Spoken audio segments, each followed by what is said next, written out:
बुड़बक से, अरे बेटा बुड़बक, तेरे रिजल्ट का क्या हुआ? तेरे रिजल्ट का? बुड़बक, अरे पापा इस साल का मेरा रिजल्ट तो बहुत ही बढ़िया है, बहुत ही बढ़िया। लेकिन पापा मेरे क्लास टीचर ने मुझसे ये कहा है, मुझसे ये कि अभी मुझे अपनी क्लास में इस साल और ढंग से पढ़ाई करनी चाहिए, इस साल और ढंग से पढ़ाई, ताकि मैं अगले साल पूरे स्कूल में टॉप पर आऊं, पूरे स्कूल में टॉप पर। पापा जोर जोर से तालियां बजा के खुश होते हुए जे कहते हैं, खुश होते हुए जे कि अरे बेटा बुड़बक, तेरे क्लास टीचर जी ने बिल्कुल सही कहा है, बिल्कुल सही।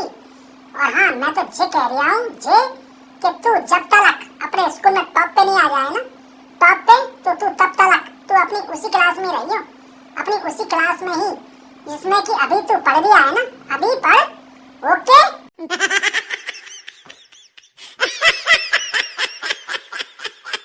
पत्नी बॉडम से, तुम मुझे रोज रोज छोटी मोटी बातों पे भी मेरे मम्मी पापा को बुरा भला क्यों कहते रहते हो? मेरी मम्मी पापा को बुरा भला।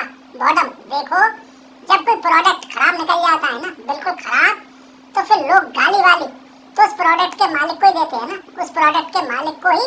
तो बस उसी नियम को मानते हुए ही मैं तुम्हारे मम्मी पापा को भला बुरा कहता रहता हूँ, तुम्हारे मम्मी पापा को भला बुरा, क्योंकि तुम भी तो एक तरीका से अपनी मम्मी पापा की ही प्रोडक्ट हो ना, एक तरीका से अपनी मम्मी पापा की ही प्रोडक्ट। भाइयों आज 2 दिन हो गए, पूरे 2 दिन बेचारा बॉडम ना तो ढंग से बोल पा रही है और ना ही ढंग से देख पा रही है, ढंग से देख। पता है क्यों? क्योंकि उसका थोबड़ा बहुत बुरी तरीका से सूजा हुआ है ना, बहुत बुरी तरीका से सूजा हुआ। आयो रे माँ।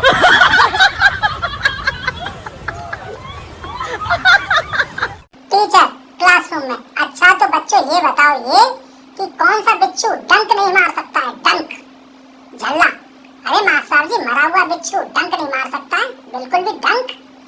भाइयों झल्ला का जवाब सुन के तो मास्टर साहब जी इतने ज्यादा खुश हो गए थे, इतने ज्यादा खुश कि उन्होंने तुरंत ही झल्ला को 20 में से 20 नंबर दे दिए थे, 20 में से 20 नंबर।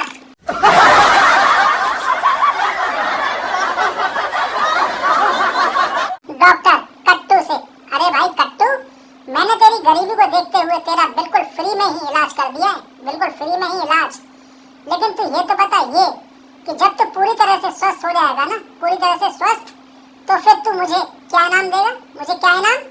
कट्टू, अरे डॉक्टर साहब, जैसा कि आप जानते ही हो ना कि मैं एक बहुत ही गरीब इंसान हूँ ना, एक बहुत ही गरीब इंसान, और मैं सूखे हुए पेड़ों की लकड़ियों को काट के शमशान घाट में मरे हुए लोगों के अंतिम संस्कार के लिए बेच कर ही थोड़े बहुत पैसे वैसे कमाता हूँ, थोड़े बहुत पैसे वैसे।